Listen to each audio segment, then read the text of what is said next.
Selamat pagi, shalom saudara-saudaraku yang saya kasihi di dalam nama Yesus Kristus. Berjumpa lagi dengan saya di pagi hari ini setelah 2 hari saya tidak berbagi renungan dengan saudara-saudara. Dan saya percaya walaupun saya tidak berbagi renungan dengan saudara-saudara, tetapi saya berharap saudara pun tetap belajar firman Tuhan, belajar Alkitab di rumahnya masing-masing, ya, untuk tetap bertumbuh di dalam Tuhan. Pagi hari ini saya akan berbagi firman Tuhan kepada kita seperti biasa.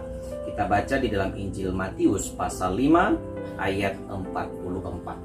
Firman Tuhan berbunyi, "Tetapi aku berkata kepadamu, kasihilah musuhmu dan berdoalah bagi mereka yang menganiaya kamu."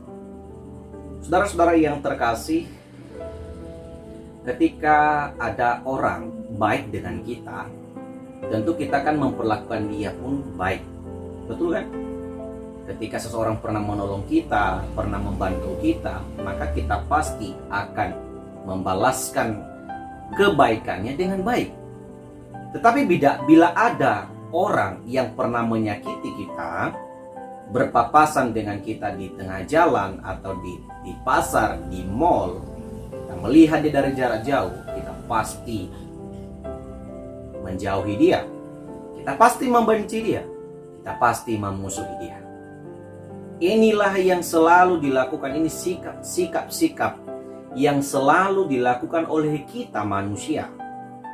Tidak bisa dipungkiri, ada banyak tekanan-tekanan, ada banyak sikap-sikap seperti ini karena prinsip yang berbeda.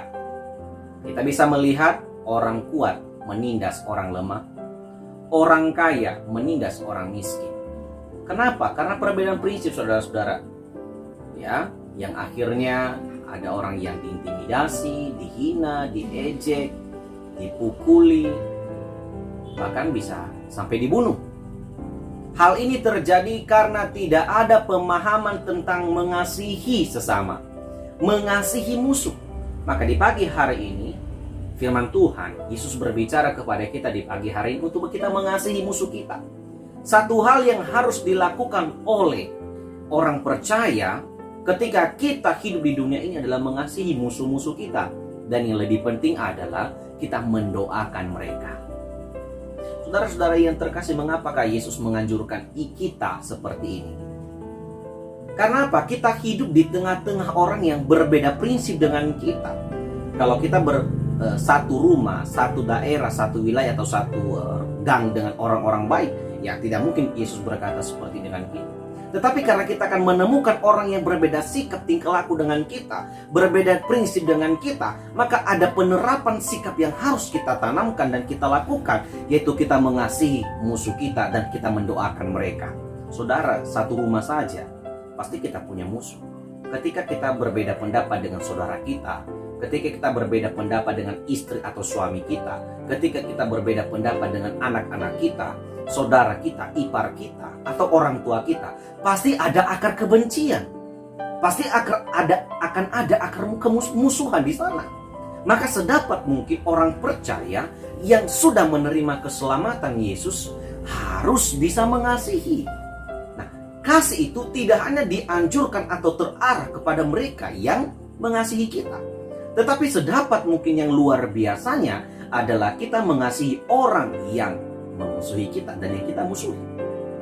Saudara-saudara, artinya begini, kita tidak boleh menganggap orang lain itu musuh kita. Betul ya, paham ya? Kita sepakat, saudara-saudara. Kita tidak boleh menganggap orang lain yang menyakiti kita itu adalah musuh kita. Karena seringkali orang yang menyakiti kita itu orang-orang terdekat dengan kita, orang-orang sedarah dengan kita, orang yang semarga dengan kita, orang yang pernah kita kenal dan mereka menyakiti hati kita sehingga kita memusuhi mereka. Saudara, tidak ada musuh kita di dunia ini. Yang membuat kita bermusuh dengan mereka, kenapa? Pola pikir kita yang berbeda. Saudara-saudara yang terkasih, Yesus Kristus adalah teladan yang baik bagi kita. Yesus melawan kejahatan dengan kebaikan. Ketika Yesus diejek, diludahi, dimusuhi, dianiaya hingga sampai mati di kayu salib, adakah kita melihat Yesus membalas?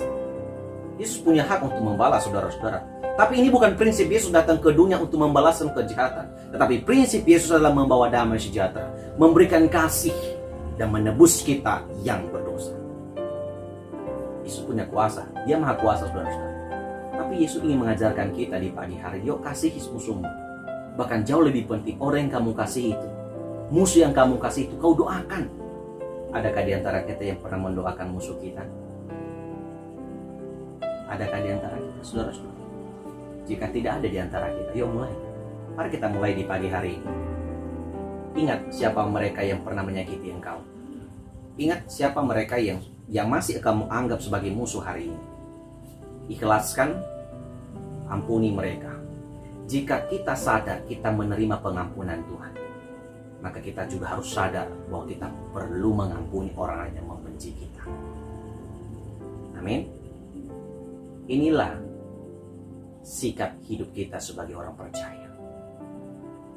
Tuhan tidak menginginkan hal yang lain kepada kita untuk kita mencerminkan diri sebagai garam dan terang bagi dunia ini. Tunjukkan kasih kita kepada musuh kita. Kita perlu mendoakan mereka. Kita tunjukkan, walaupun mereka tidak melihat pertunjukan kita, gerak-gerak rohani kita yang kita lakukan, tapi paling tidak Tuhan melihat bahwa kita mengasihi musuh kita dan mendoakan mereka. Amin.